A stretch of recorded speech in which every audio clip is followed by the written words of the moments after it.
अभी मैं बैठा हुआ हूँ जिस औषधीय पौधे के पास, उसका नाम है अश्वगंधा। अश्वगंधा के कई तरह से आयुर्वेद में वर्णन है। आज हम जानेंगे विथेनिया सोमनिफेरा के कुछ गुणों को। विथेनिया सोमनिफेरा इसका बॉटनिकल नाम है और इसको संस्कृत में वाराहकर्णी भी बोलते हैं, अश्वगंधा भी बोलते हैं और गुजराती में इसको बोलते हैं आसंध घोड़ा आहन, और मराठी में भी आसंद डोरगुंज बोलते हैं और बंगाली में भी अश्वगंधा बोलते हैं और तेलुगु में इसको पनेरू बोलते हैं। ये पनेरू का पौधा हमारे देश में सर्वत्र उपलब्ध होता है। आयुर्वेद में इसको अश्वगंध कहा गया। अश्व कहते हैं घोड़े को, गंध कहते हैं उसके जो स्मेल है उसको गंध बोलते हैं। तो इसकी ताजी जड़ को यदि तोड़ करके आप सूंघते हैं या इसके पत्तों को तोड़ करके मसल करके आप सूंघते हैं तो उसमें से जैसे घोड़े में से एक स्मेल आती है, एक गंध आती है, उस तरह इस पौधे में से वह गंध आती है। इसीलिए शायद इसको अश्वगंधा कहा गया, क्योंकि ऋषियों ने जितने भी पौधों का नामकरण किया वह दो तरह से किया है। एक तो इन औषधीय पौधों के गुणों की वजह से उनका नामकरण हुआ है, दूसरा इन पौधों की जो आकृति है उस तरह से भी उसका नामकरण हुआ है, तीसरा उन पौधों में से जो उसका गंध है, उसका रस है, रूप है, उसके आधार पर भी उनका नामकरण किया गया है। तो अश्वगंधा हम समझते हैं कि शायद अश्व की तरह से, घोड़े की तरह से इसमें से जो गंध है वो आने की वजह से इसका नाम संभवतः अश्वगंधा रखा गया है। और आयुर्वेद के अंदर जितना भी ताकत की औषधियाँ हैं उसमें लगभग अश्वगंधा जरूर प्रयुक्त होता है। इसीलिए यह एक पौष्टिक औषधि है, ताकत देने वाली औषधि है। और हम सब जानते हैं, आज हमने अपने अश्वगंधा को कहीं भुला दिया है। बहुत सारे लोगों को याद है जिंगसन। जिंगसन वो पौधा है जो चाइना में पैदा होता है और पूरे दुनिया में चाइना ने उस पौधे को एक ताकतवर औषधि के रूप में प्रयुक्त किया और आज सारी दुनिया में जिंगसन का एक बोलबाला है। उससे भी कोई टक्कर ले सकता है तो वो पौधा है हमारा अश्वगंधा। अश्वगंधा बहुत पौष्टिक है, बहुत ताकतवर है, बहुत बल्य है। जिनके रोग प्रतिरोधक क्षमता की कमी है उसको दूर करने की इसके अंदर क्षमता है। इसका सेवन करके आप अपने अंदर रोग प्रतिरोधक क्षमता की वृद्धि कर सकते हैं, रोगों से लड़ने की क्षमता प्राप्त कर सकते हैं। तो इस तरह का यह दिव्य पौधा है, यह हमारा प्यारा सा अश्वगंधा का यह पौधा। अभी हमने एक इसमें नया प्रयोग ढूंढा। जड़ी बूटियों का जो ज्ञान है वह सिर्फ किताबी ज्ञान से हम इनके प्रयोग के विषय में काफी कुछ वर्णन नहीं कर सकते हैं। पुस्तकों में लिखा हुआ है, हो सकता है उनका इतना परिणाम न हो सकता है कभी कभी जो पुस्तकों में लिखी हुई चीज होती है वो उस समय, उस देश, काल और परिस्थिति के हिसाब से लिखी हुई हो और आज वह कहीं प्रयुक्त न होने की वजह से या व्यक्ति के शरीर के बल और अबल के हिसाब से उन गुणों में या उनकी मात्रा में परिवर्तन करना पड़े। पर कुछ प्रयोग ऐसे हैं कि जो परंपरागत रूप से आज तक जीवित हैं या परंपरागत रूप से विभिन्न क्षेत्रों में देश के विभिन्न लोगों द्वारा किया जा रहा है, तो उन प्रयोगों को हम निर्भयता से, निरापद रूप से कर सकते हैं। हमने इसमें से संपूर्ण देश के लाखों हमारे भाई बहन जानते हैं। हमने कई सारे अश्वगंधा के प्रयोग आप सबको बताया है। श्रद्धेय स्वामी जी महाराज ने अपने योग शिविर के माध्यम से बहुत बार आपको सिखाया है। हम राजस्थान में योग शिविर के लिए यात्रा पर थे। हमें पता चला कि एक सज्जन वहाँ मोटापा कम करने की कोई औषधि देते हैं। उस दवाई से मोटापा कम होता है और वो 3 दिन अपने यहाँ ठहरा करके उस दवाई का सेवन कराते हैं। कोई पौधा होता है उसके 3 पत्ते का सेवन वो कराते हैं। फिर हमने प्रयत्न किया कि वो कौन सा पौधा है हम पता लगाएं। हमारे यहाँ जो जड़ी बूटी के जानकार लोग हैं उन्होंने इसके दुरुपयोग की संभावना से उसको दूसरे को नहीं बताया, परंतु उसके सदुपयोग से भी हम वंचित रह गए। बहुत सारी जड़ी बूटियों के जानकार अपनी जड़ी बूटियों का ज्ञान अपने साथ ही लेकर के इस दुनिया से विदा हो गए। उससे इस देश की बहुत हानि हो गई। उनको जिन्होंने सिखाया उन लोगों ने यही कहा कि उनके मन में यही पवित्र भावना थी, वो उसका कोई शुल्क नहीं लेते थे, लोगों से कोई पैसा चार्ज नहीं करते थे, सिर्फ लोक उपकार की भावना से, जन कल्याण की भावना से जो रोगी और पीड़ित हैं वो सभी रोग मुक्त हो, इस पवित्र उद्देश्य से वो बताते थे सबको, परंतु वह औषधि क्या थी यह नहीं बताया।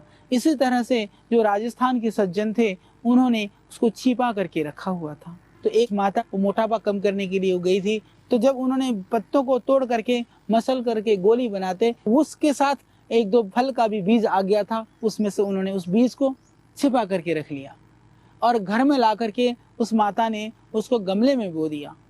तो उस माता को भी बेचारी को पता नहीं था कि ये क्या पौधा है। हमने सुना कि इस तरह के पौधा वो देते हैं, तो किसी ने बताया कि वो शायद नहीं बताते हैं। हमें वहाँ तक जाना नहीं पड़ा।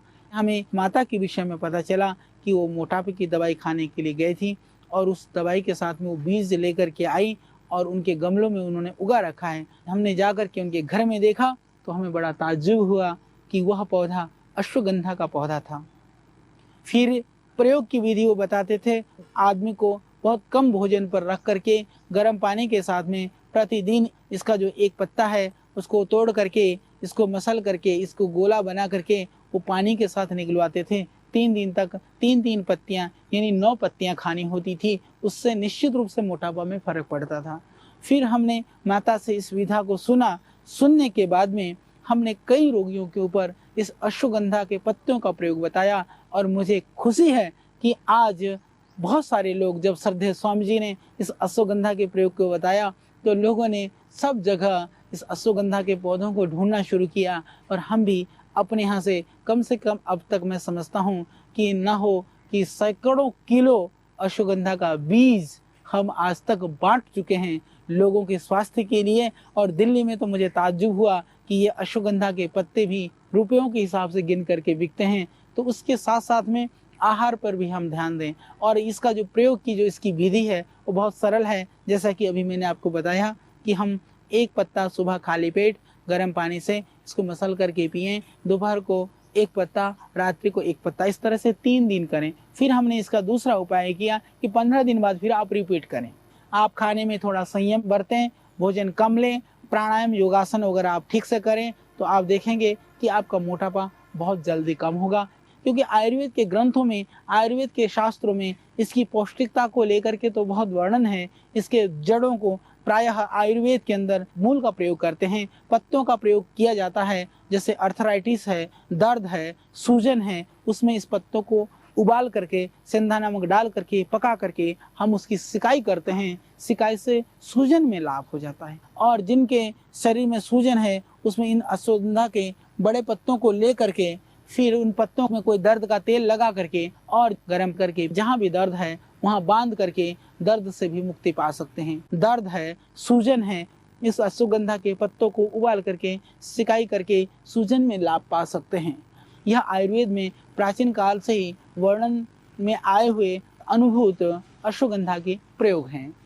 परंतु ये पत्तों का प्रयोग और मोटापा कम करना संभवतः यह दुनिया के अंदर अश्वगंधा के एक नए प्रयोग के रूप में किसी व्यक्ति के द्वारा, उसके पुरुषार्थ से, उसके अनुभव से, उस सज्जन के द्वारा हमने प्राप्त किया और श्रद्धेय स्वामी जी ने और हमारे द्वारा पूरी दुनिया को इस बात को बताया। उसके कुछ दिन बाद ही मैंने एक बार न्यूज़पेपर में पढ़ा कि अफ्रीकन देशों में हमारे साइंटिस्टों ने अनुसंधान किया। 9 साल तक अनुसंधान करने के बाद उनको ये मिला कि कोई पौधा है वह मोटापा कम करने में सहयोगी है। मैं निवेदन करता हूँ हमारे देशवासी सभी भाइयों से, बहनों से, जो मोटे लोग हैं घबराने की जरूरत नहीं है। थोड़ा सा भोजन कम कर दें, खाने में थोड़ा सा संयम बरतें। जंक फूड और जितने भी पिज्ज़ा, बर्गर आदि जो फास्ट फूड हैं इनको हम थोड़ा सा विराम दे दें। अपने घरों से, अपने पेटों से और अपने परिवार के